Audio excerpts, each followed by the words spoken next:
Lindsey Gamble here, HITPmusic.com. We're at Mass Apparel. But Lightfoot, what's going on, man? Dude, chilling, man. Happy to be here, dude. So you've been building up your name as one of the producers to be on the watch for.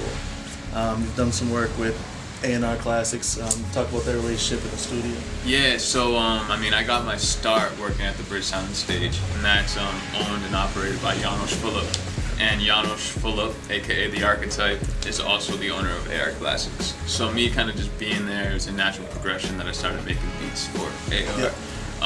But Ark is he's been my mentor for like the past 5 years. So everything I kind of know how to make, everything as far as production's concerned and engineering's concerned, and my just hustle as trying to promote myself as an artist kind of comes from that dude. And yeah, AR's like my second family in this music world. My first placement ever was through an AR artist, Dominic Omega, and I've kind of continued landing placements with them. And they've been really good people. And also the house of the first, they housed my first project ever. Nice, that's always good. So that's good. So you worked with Dominic. What other artists have you worked with? I worked with Dominic Omega, Carolina Black, who's another AR affiliate. Vice Versa. I'm doing an EP with Vice Versa. Nice. I'm excited about that. I've done work with Fran P. He's one of the other younger talents on the record label. He's also super dope.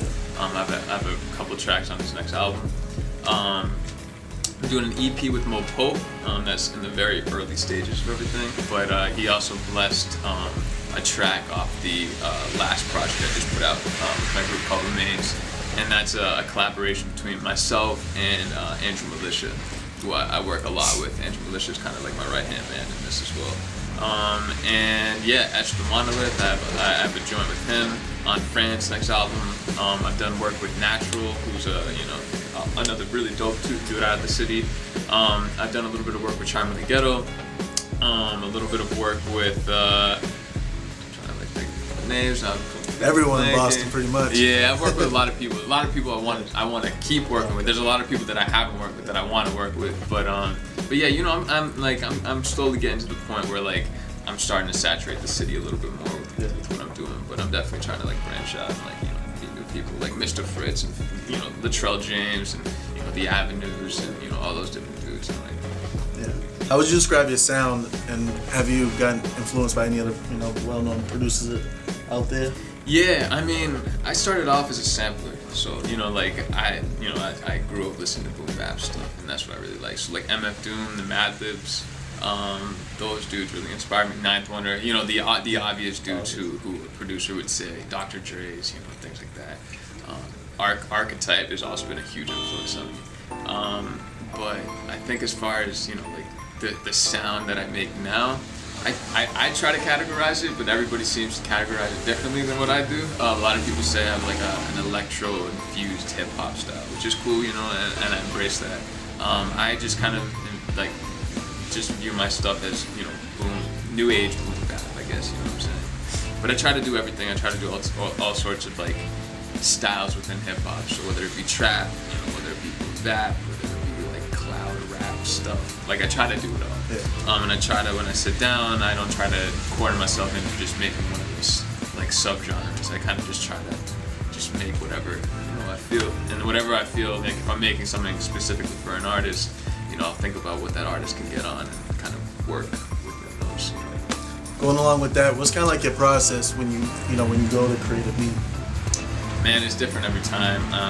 A lot of, if I'm feeling like really inspired, I'll just start by laying some chords down or a couple keys down. I'll like go about looking for a sound that I like or something like that. Or sometimes I'll just start with the beat and work from there. But it's different every time. It really depends on like how I'm feeling. Like if I find a sound right away, if I don't, if I need to feel like I need to have like a groove to go off of, it's different every time. Yeah.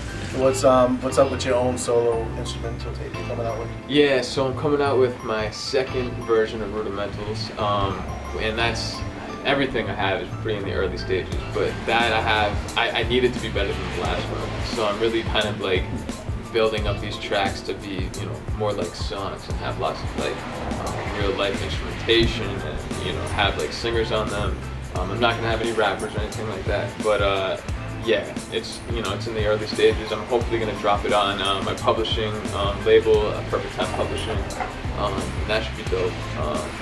But yeah, I mean the first one's gotten a lot of like surprisingly good reception, so I'm waiting for that to kind of fizzle out, and kind of while that's doing that thing, I'm keep making beats for it. So, but I'm very I got like 5 or 6 tracks. What's the business of kind of being a producer and trying to get your beats out there? Oh man, it's something that I haven't quite mastered yet.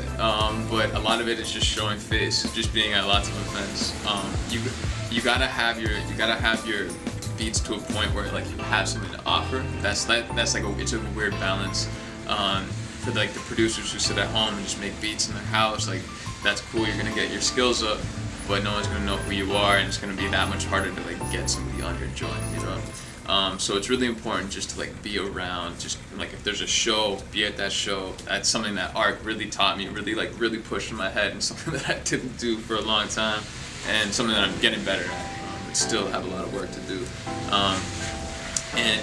But even that, that's just like kind of establishing a network of people that you can give to beats, or you can give beats to rather.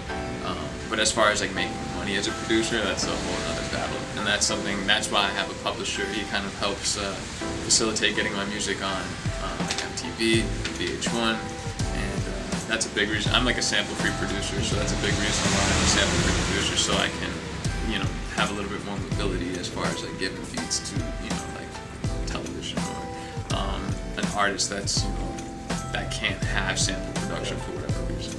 But it's definitely it's hard. It's hard, especially when you're starting off and people don't know who you are and you don't have much of a reputation. You kind of are you're on very loose ground at that point. But yeah, just kind of just building with the people that you know, and hoping that you make good, like something that's like people want to hear, and then something that kind of gets a little bit of attention. That's the way to do it, I guess. So with 2014 coming up, what are some of your goals and things you hope to accomplish in the new year? I want to. I need more artists on my stuff in the city. That's a real big thing. Me saturating the city is has been a goal for a long time. And I have like a couple more years before I'll get a little bit uneasy about not having the city saturated. But I'm just trying to work with as many rappers out of this city that I can, because there's so much dope talent here. And at the same time, I'm always going to be working with people out of the state. But really just kind of getting my name buzzing in this city is the real big thing. That's really it, man. I just want to work with as many people as I can. That's kind of just where my goals are at. Just make as much music as I possibly can in this next year.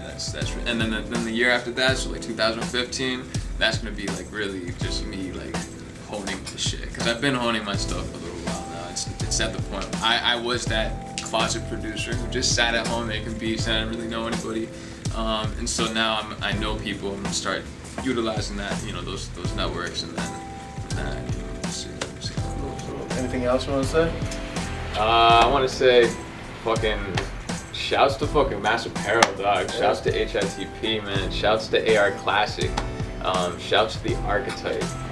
Shouts to like everybody. Shouts to Andrew Mo. Like I have so many people who I just like thoroughly love in this industry. So many people who have like looked out for me. So many people who I will forever work with just because they are literally my family. So just really that's it, man. Just shouts to the people who I've been building with.